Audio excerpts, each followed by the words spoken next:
today we're going to begin Unit 5, which is all about systems of equations. And I've been telling you for the past few months of your little lives that the Part 4 question on the Regents exam is gonna be a systems of equations question. So this is the unit that we really have to pay very close attention to. And eMath Instruction does a great job of breaking down the different types of methods for us to go over. So we're going to start off with a basic introduction to systems of equations. So we're going to talk about solutions to systems of equations and then how to solve them by graphing. There is a way to do the graphing in the calculator, but we're going to talk about that later in the unit. Today we're going to do it by hand. So make sure you have a pencil. Make sure that you have your graphing calculator because we are going to look at the lines in the graphing calculator.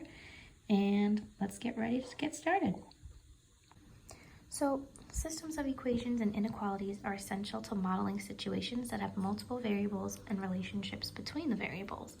At the end of the day, though, the solution set of a system of equations is easily identified. The most important thing is that a point in the form of x comma y is a solution to the system if it makes all the equations true. The solution set of a system is the collection of all pairs, x comma y, that are the solutions to the system. So, a system of equations is basically a group of more than one equation, okay? And in order to find the solution to the system, we need to find the point that makes all of them true. So typically we look at them in twos, but sometimes there's more than two. So our job is to find out what the point is that makes them true. So for exercise 1, we're going to test out this point 2 comma 5 to see if it is a solution to this system. Then we're going to test it and see if it's a solution to this system. So they're two separate systems, okay? So if we've got the point 2 comma 5, we know that we have an x value and a y value. And if this point is a solution to this system, when we plug in the x and the y in both of these equations, they'll both be true. So let's test it out. So for the first one, instead of y, I'm using 5. So this is 5 equals 4 times, instead of x, I'm using 2, minus 3. So now I'm going to evaluate it. 5 is equal to 8 minus 3. 5 is equal to 5. That works. So it works for the first equation. That doesn't mean that it's a solution to the system, though. We have to make sure it works for the second equation as well. So that's 2 times x, which is 2, plus y, which is 5, should equal 9. This is 4 plus 5 equals 9, and sure enough, 9 equals 9. So since it's a solution to both of those equations, then the point 2 comma 5 is a solution to the system.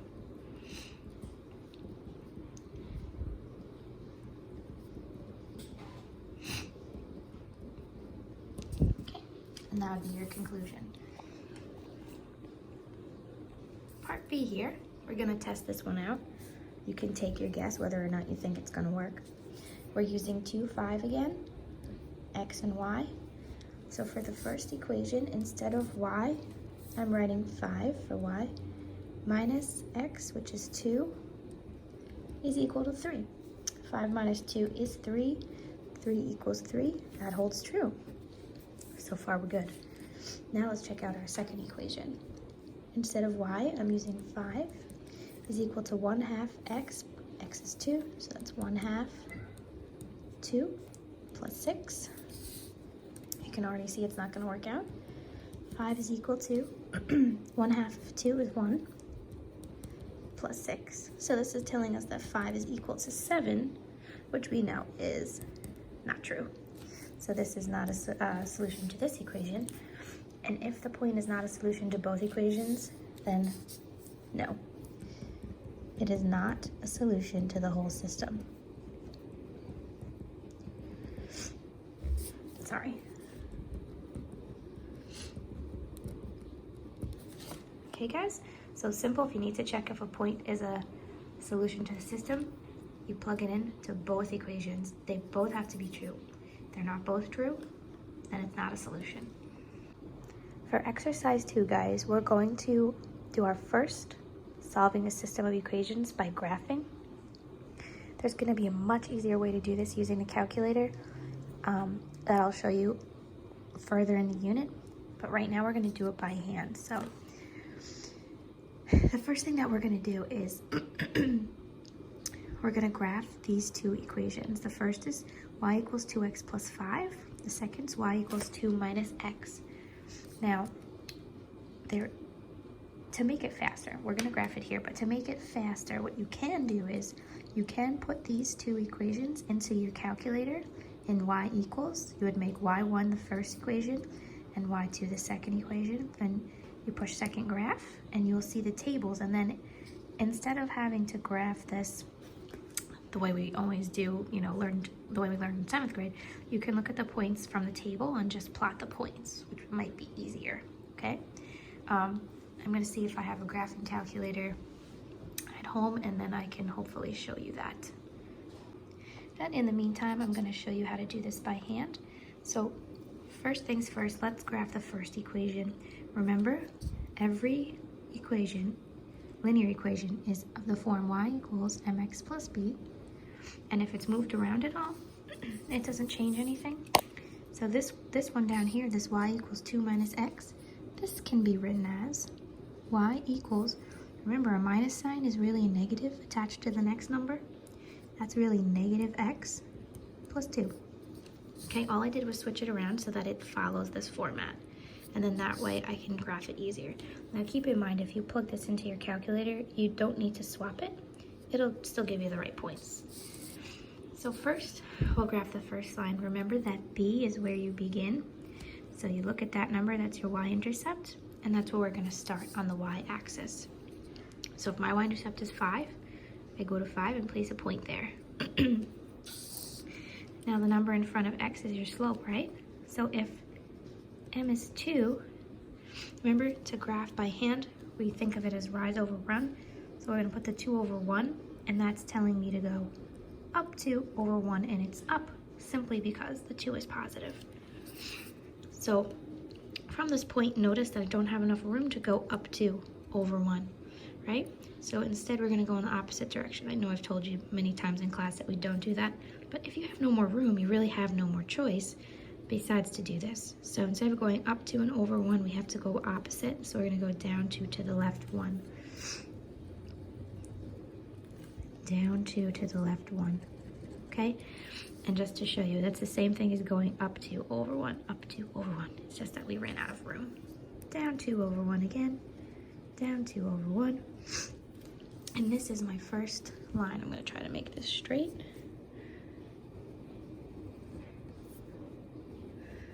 Okay, if you guys have your rulers at home, which I somehow don't, I would suggest using them. For the second equation, now that I moved it, it's a little bit easier to see that my B, where I begin, is 2, and my slope is just negative, who's so skinny you can't see it, 1. So the slope here is negative 1, so if we put that over 1, then we have down 1 over 1 for our rise over run. So I'm going to begin at 2, that's my B, and now I'm going to use my slope, down 1 over 1, down 1 over 1, down 1 over 1, down 1 over 1. Now I need to see where they intersect. If you read ahead, I need to extend this line a little bit. I'm not going to just connect these, right? You really want your lines to span the whole entire graph, so I'm going to go in the opposite direction. And you're totally allowed to do that, guys, okay? Now this is a nice straight line, hopefully, if I make it. Okay, and remember, we're always putting arrows on the end. I'm also going to label my graphs. So this one was y is 2 minus x, and this one was y equals 2x plus 5. And now we can see where they intersect. Okay? So at what point do they intersect? So let's look at this intersection point.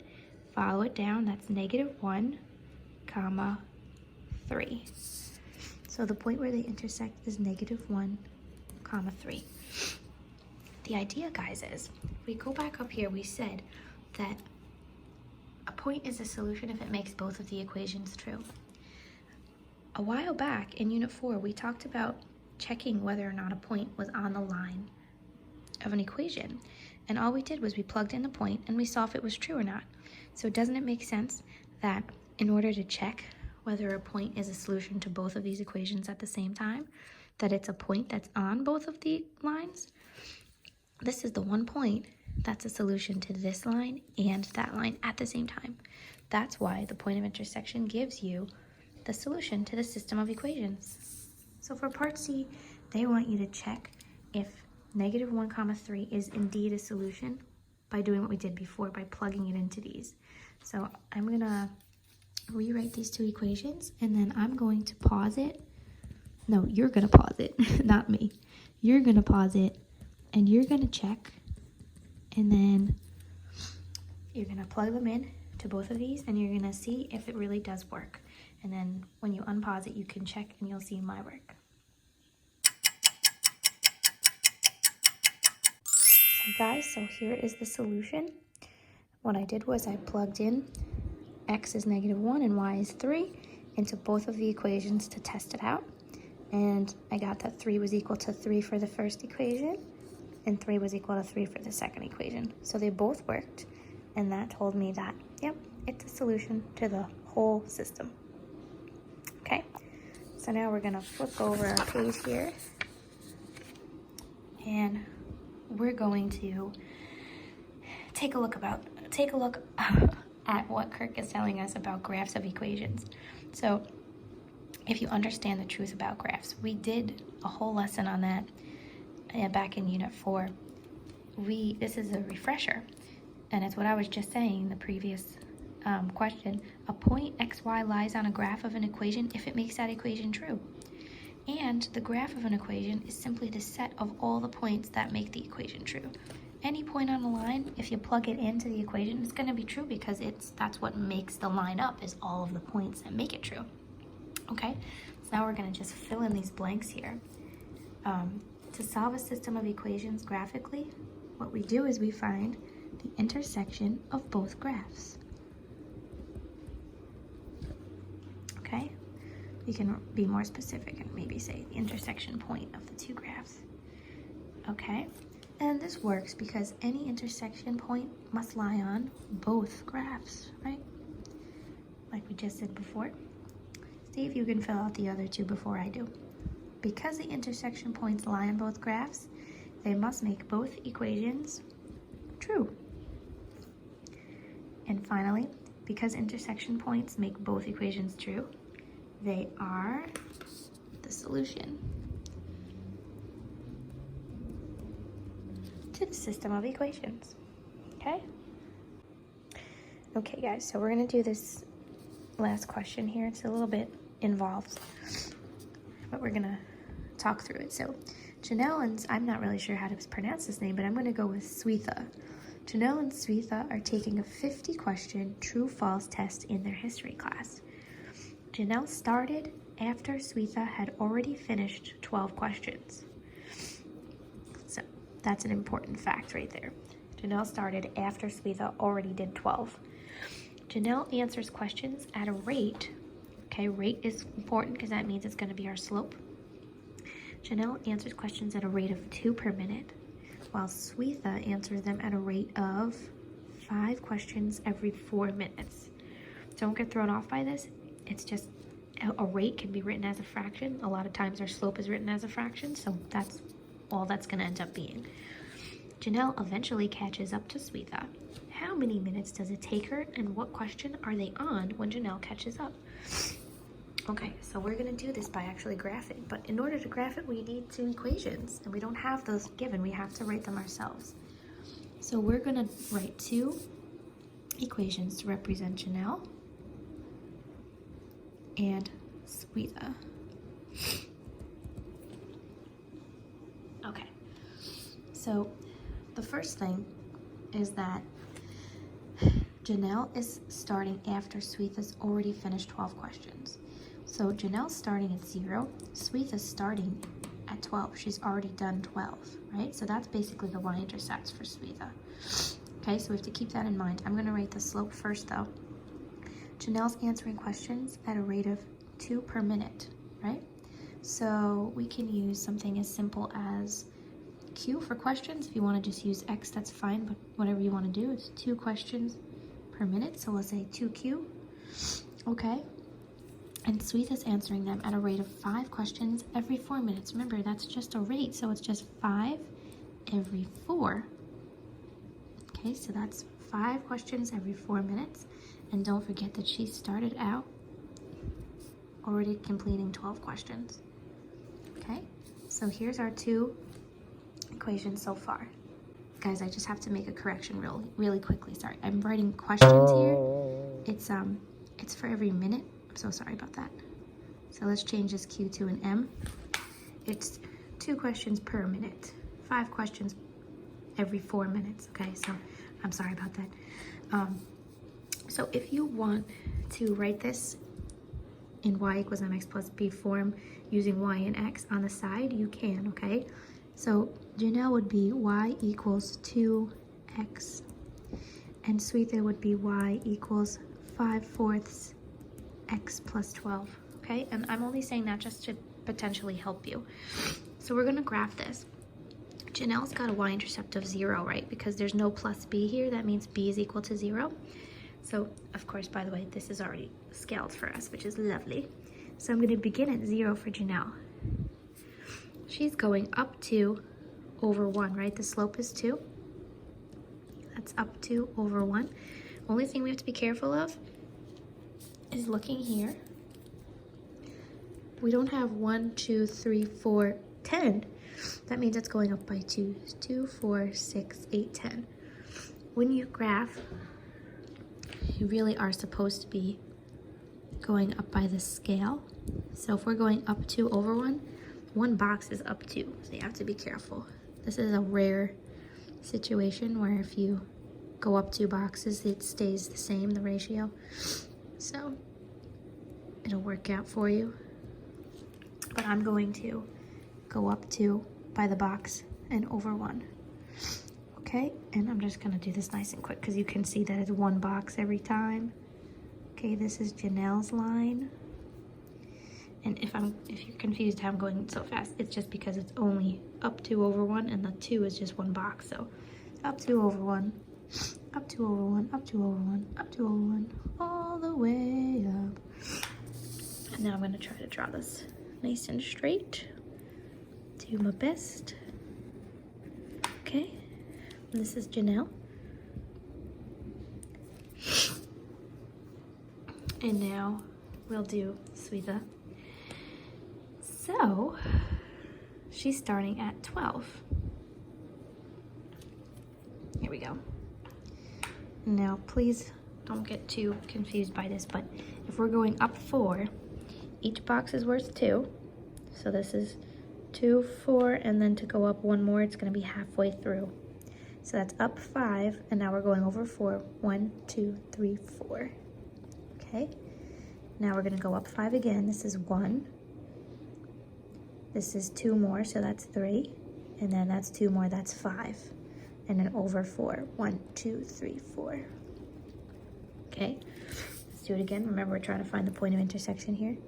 2, 4, 5. Halfway through, over 1, 2, 3, 4. And we're in the middle. Okay, hopefully this next one will be our intersection point. Go up 1. Now we have to go 4 more. 2, 4. That's 5 altogether. Now we go over 4. 1, 2, 3. Ta-da! That's our intersection point. You can try to go 1 more if you want to. 2, 4, 5. 1, 2, 3, 4. And now you connect here. And this is definitely where it gets easier to use a ruler. Okay? And this is Sweetha. And here's our intersection point. We did it. Okay, so you can, of course, have plugged this in, y1 and y2, to see these points and to also get an idea what the graph would look like. I honestly, when it's graphing by hand, I think it's really just easier to use the y-intercept and the slope. The only problem for this is because we're dealing with 5/4 and it's an even scale on the y-axis, if that counting that I had to do, going halfway between boxes and stuff, if that was confusing for you, then just put these two into y equals and look at the points and plot the points, okay? So what the question was, we forgot what the question was.